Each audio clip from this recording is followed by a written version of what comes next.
네, 안녕하십니까.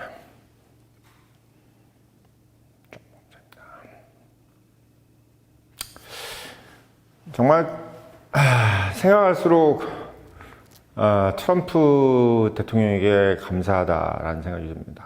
예, 그러니까 참 여러 가지로 참 많이 우울하고 뭐 축구 때문도 그렇고 많이 우울한 상황에도 그나마 웃을 수 있는 것은 대한민국 기업들, 특히 그 반도체 기업들이 지금 이제 승승장구하고 전 세계인들이 어떻게 보면 한국을 주목하게 되는 그런 부분들, 특히 이제 뭐 반도체도 반도체지만 지금 이제 뭐 잠수함이라든지 이런 거, 뭐 조선 이런 것들, 자동차 이런 것들, 심지어 뭐 2차 전지도 이제 앞으로 뭐 뜨겠죠.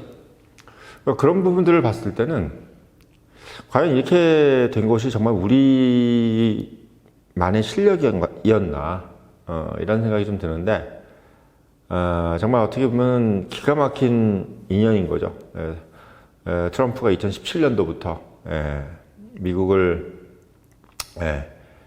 시장을 이제 중국에게 열지 않았죠. 그리고 중국 수출품에 대해서 이제 관세든 여러 가지 뭐 봉쇄, 그러니까 중국 봉쇄죠 지금 사실은. 그래서 그러면서 이제 반도체도 봉쇄하고 뭐 또 이제 중국 배라든지 이런 것들도 못 팔게 하고 뭐 이런 식으로 되다 보니까 한국 지금 대부분의 산업들이 다 중국하고 겹쳐 있잖아요. 그런 상황에서 어떻게 보면은 미국이 없었다고 한다면은 아마 지금 우리가 누리고 있는 것들을 다 중국이 누리지 않았을까. 특히 반도체 같은 경우도 만약에 이제 지금 뭐 반도체 장비 같은 것들 네덜란드에서 뭐 뭐죠? 그 반도체 장비 회사 있잖아요. 그 회사가 중국에게 이제 장비를 못 팔게끔 미국이 지금 특허를 가지고 있기 때문에 미국이 이제 네덜란드 회사가 중국에 장비를 팔지 못하게끔 지금 하는 것도 사실 다 트럼프의 작용입니다. 그러니까 참 생각하면 생각할수록 어떻게 이렇게 아다리가 딱 됐을까? 만약에 그렇지 않았으면 우리는 어떻게 됐을까? 정말 좀 끔찍해요. 끔찍합니다. 그러니까 한국이 만약에 중국이 봉쇄되지 않았다고 한다면은 우리가 지금 누리고 있는 이 모든 것들을 못 누리고 있을 텐데 아마 우리는 선진국이라는 것을 이제 명함을 못 내밀고 그냥 중진국으로 딱 전락했을 텐데. 그러니까 참 운이 좋아도 너무 좋아요. 근데 그 운의 대부분이 다 어디서 기인한 거냐면 미국에서 기인한 거란 말이죠.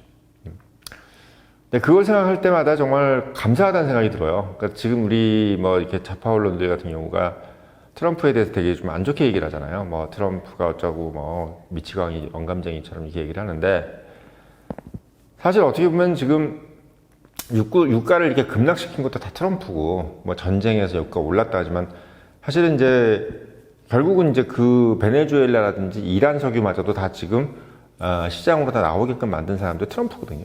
그러니까 참 하나부터 열까지 유가도 떨어뜨려 주지, 우리나라 산업도 보존해 주지.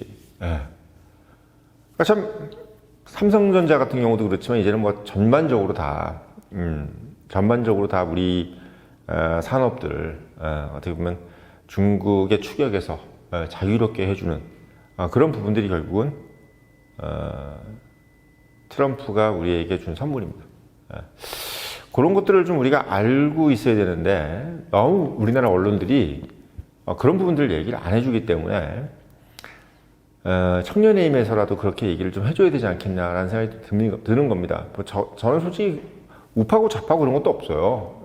물론 이제 내용 대부분이 다 우파기 때문에 이제 다들 저를 이제 뭐 우파 방송을 하는 것처럼 얘기를 하시는데 사실 원래 개념 자체는 저는 원래 그냥 진실을 얘기하자 이런 개념인 거지 뭐 제가 뭐 좌우파를 갈라가지고 뭐 이런 생각도 없습니다. 솔직히 말씀드리면 그냥 진실, 사실 여기에 집중해서 이야기를 하는 것뿐인데 그러려고 하다 보니까 사실 어떻게 보면 우파 구독자들이 더 많이 생긴 거죠.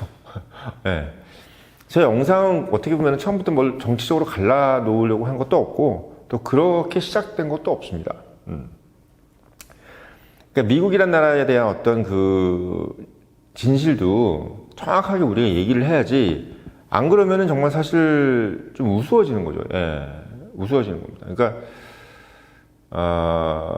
현 상황에서 봤을 때는 참 뭐랄까요, 좀 정말 미국이란 나라가 한국한테 준 가장 큰 선물은 원래는 뭐냐면 한미 동맹 이런 거였는데 지금은 또 뭐냐면 중국 봉쇄예요. 그러니까 만약에 중국이 만약에 미국한테 덤벼들고 그러지 않았다고 했다고 생각해 보십시오. 미국이 만약 시진핑이 중국몽을 하지 않고 미국한테 굴복해서 미국말 잘 듣고 이랬다고 생각해 보십시오. 얼마나 미국이 중국을 이뻐하면서 중국 산업이나 이런 것들을 프리하게 놔뒀겠어요. 그러니까 중국이 뭐 정치적으로나 이런 것들로 뭐 태평양을 같이 쓰자 이런 말도 안 하고 그냥 미국에게 굽어드는 모습만 보였다고 한다면은 사실 어떻게 보면 한국이 중국에 대체되지 않았을까, 그러니까 제낌을 당하지 않았을까라는 생각이 너무 드는 겁니다. 그러니까 어떻게 보면 시진핑도 고마운 거죠. 시진핑이 중국몽을 하지 않았다고 어떻게 됐을까? 그렇게 됐다면은 트럼프가 과연 중국을 저렇게 제어할 수 있었을까? 그러니까 사람이 좀 이런 거예요. 저도 이제 청년회의 하면서 이제 많은 뭐 정치라든지 외교만 얘기하는 게 아니라 사실은 우리가 살아가야 될 어떤 인생의 자세를 얘기하지 않습니까? 그러니까 너무 잘 나가는 척을 하면 안 돼. 그러니까 우리가 주변 사람들한테 너무 잘 나가는 척, 내가 너무 잘 사는 척을 하면은 반드시 화가 옵니다. 반드시 화가 와요. 그러니까 제가 뭐 홍명보 얘기하면서도 홍명보만 욕하려고 이야기하는 게 아니라 홍명보를 이야기하면서 우리 청년들이 가져야 될 마음가짐을 얘기했지 않습니까? 마찬가지로 중국 시진핑을 보면서도 우리가 가져야 될 마음가짐이 있는 거예요. 그러니까 시진핑이 만약에 그때 오만하지 않고, 오만 방지하지 않고, 우리가 좀 등소평이 그랬잖아요. 100년은 우리가 고개 숙이고 있어야 된다. 그러니까 도강량이란 말을 했잖아요. 100년 동안은 중국을 움직이지 말아라. 그 얘기를 등소평이 했잖아요. 그게 왜 그랬겠어요? 등소평이 안 거야. 우리가 빨리 머리를 치켜 세우면 미국한테 얻어 터진다는 걸 알고 있었던 겁니다. 그러니까 참 어떻게 보면 노인네도 시진핑 같은 노인네는 욕심 많은 노인네지만 등소평 같은 노인네는 정말 지혜로운 노인네인 거예요. 우리 옛날에 뭐 노마지지란 말도 있지 않습니까? 늙은 말의 지혜. 그러니까 등소평이란 사람이 유언으로 남긴 거. 100년 동안 중국은 움직이지 말아라. 이 얘기. 그러니까 우리 청년들도 내 꿈을 자꾸 감춰야 돼요. 누구한테, 나 꿈은 뭐야, 뭐, 이런 식으로, 뭐. 그리고, 뭐, 쓸데없는 그 카르텔 같은 것도 만들지 말고, 사실 어떻게 보면. 그러니까 그런 것들이, 그런 모습들이 어떻게 보면 누군가의 어떤, 제재, 또는 저지를 받게 돼요. 견제를 받게 된다고. 견제를. 그러니까 그런 부분의 견제를 안 받으면서 내가 가려면 주변 사람들한테 항상 겸손해야 되는 거야. 나 별거 나 대단한 거 없습니다. 제가 뭐 잘난 거 없어요. 이런 식으로 가지 않으면은 사실 어떻게 보면 바로 견제가 들어오는 거예요. 중국도 결국은 그런 자세를 취했다고 한다면은 사실 지금도 계속 승승장구를 하고 중국 산업들이 엄청나게 컸을 겁니다. 그러니까 무슨 뭐 동북공정이네 1대1로네 이런 거 하지 말고 그냥 본인들의 일에 충실하면서 계속 기술 개발하고 어떻게 보면 고급 기술 쌓아가면서 그랬으면은 됐을 텐데 뭐 태양광이네 뭐네 전기차네 그런 거 괜히 지들끼리 막 이렇게 하다 보니까 미국이라든지 다른 유럽 국가들 특히 한국 같은 경우에 견제를 하게 되잖아요. 그런 부분에서 결국은 중국이 막히는 거야 지금. 중국은 더 발전하고 싶어도 지금 발전할 수 없는 상황이 돼버린 겁니다. 그러니까 미국 같은 우리 한국도 어떻게 되겠어요? 지금 막 우리가 잘났다 뭐 삼성전자 대단하다 SK하이닉스 대단하다 이러면서 막 미국한테 깝치고 이러면 어떻게 되겠어요? 바로 견제 들어와, 바로. 바로 견제 들어옵니다. 그러니까 일본 애들이 잘하는 거야, 그런 거는. 깍듯하게 굽어버리잖아요. 왜? 그게 바로 어떻게 보면 삶의 지혜고, 오랫동안 살아왔던 사람들의 지혜인 거야. 지혜입니다. 일본도 솔직히 그때 뭐 대동아 공영권이라든지, 일본 군부가 어떻게 보면 중국으로 넘어가려고 그럴 때, 미국이 경고를 했잖아요. 가지 말아라. 중국은 놔둬라. 너희들이 중국까지 가지 말고 한반도에 만족해라. 만주 정도까지는 내가 인정할게. 라는 정도였단 말이야. 만약 거기서 그냥 만족했으면은 우리한테는 되게 안 좋은 상황이죠. 그러니까 완전히 뭐 한국 같은 경우는 계속 식민지로 돼 있었을 거고, 뭐 진주만 공습 같은 것도 없었겠죠. 그렇게 되면 이제 태평양 전쟁도 없는 거고. 그러니까 일본은 그냥 전승국으로 남는 거예요. 1차 세계대전의 전승국. 2차 세계대전은 그냥 독일만 일어나는 걸로 돼 있었겠지.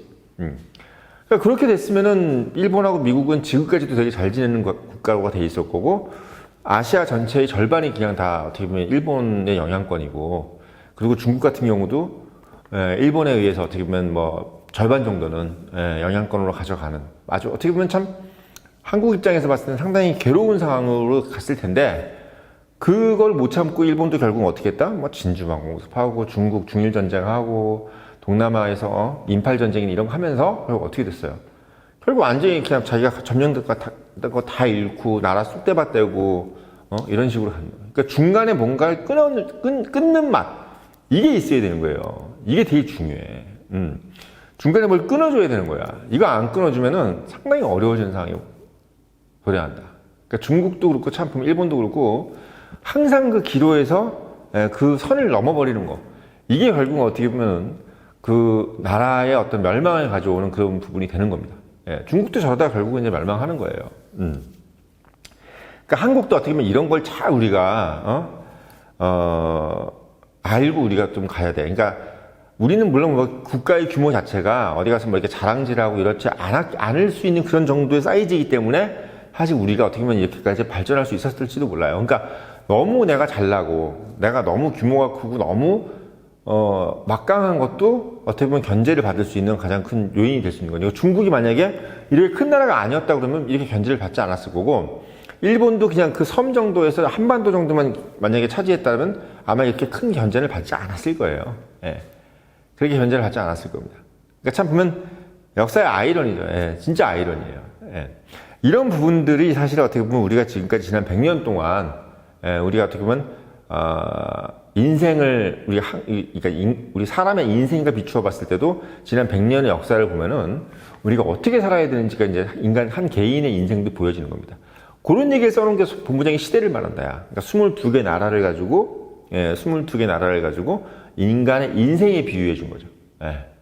아쉽게 뭐 이렇게 다 품절이 됐지만 사실 어떻게 보면 참 본부장이 시대를 말한다는 참 훌륭한 책입니다. 지금 뭐 보시는 구독자분들이 이제 시대를 말하는 자 많이 쓰시고 읽으신 분들 혹시 그 서평을 한번 그 댓글에도 좀 남겨주십시오. 뭐 본부장이 시대를 말한다 지금 사실은 사고 싶어도 못 사시는 분이 많은데 그 이미 사신 분들은 정말 행운아예요. 그래서 그거 한번 읽으신 분들은 그거를 한번 댓글을 남겨주시고, 금융을 말한다도 마찬가지로 품절이죠. 그것도 읽으신 분들은 아마 댓글을 남겨주시면 그 내용에 대해서 이제 못 사신 분들이 배가 좀 아프시겠지. 그러니까 그런 내용들이 어떻게 보면 분명히 시대를 말한다에 다 써 있습니다. 아무튼 전 늘 말씀드리지만 청년의 힘은 어떻게 보면 항상 겸손을 얘기하는 이유가 바로 역사에서 겸손하지 않은 자들이 어떻게 되는지를 봤기 때문이에요, 사실은. 우리는 그런 것을 명심해야 돼. 반도체뿐만 아니라 자동차 모든 우리가 너무 잘났다고 설쳐서는 절대 안 된다. 절대 안 된다. 그러니까 특히나 이 중국이 한국을 이렇게 못 따라오게 된 이유, 일본이 중간에 저렇게 패망하게 된 이유, 그리고 요즘도 일본이 그렇게 굽신굽신한, 미국한테 굽신굽신한 이유가 결국은 다 역사의 교훈으로 남아있는 겁니다. 그런 부분들을 우리가 정말 잘 되새겨야 되고, 절대로 우리가 잘났다 그래가지고 지금 뭐 민주당 정부처럼 미국한테 막 이렇게 막 까불고 미국한테 그럼 절대 안 된다는 거. 절대 안 돼요, 절대. 큰일 나. 진짜 큰일 나요. 오만하면 큰일 난다. 다시 한번 말씀을 드리고, 절대 그런 일이 있어서는 안 된다는 거 말씀드리려고 영상을 올렸고, 그래서 어떻게 보면 한국이 중국을 넘어서서 지금 이렇게 뭐 1등 산업들을 많이 가지고 있게 된 것도 늘 되게 겸손하게 살아왔기 때문에 우리 잘난 척 안 하고, 우리는 이미 선진국이었는데도 개도국으로 행세하며 살았잖아, 지금까지. 우리가 선진국을 해달라는 게 아니라 다른 나라들이 선진국을 만든 거예요, 우리는 안 하려고 하는 건데. 그런 부분들도 우리가 알고 있어야 된다는 거, 이 말씀 드리려고 영상 올렸고, 늘 말씀드리지만 이런 인사이트를 가지려면 본부장이 말한다. 꼭 사서 읽어보시고 청년인 유료 구독 당부드리면서 영상 마치겠습니다.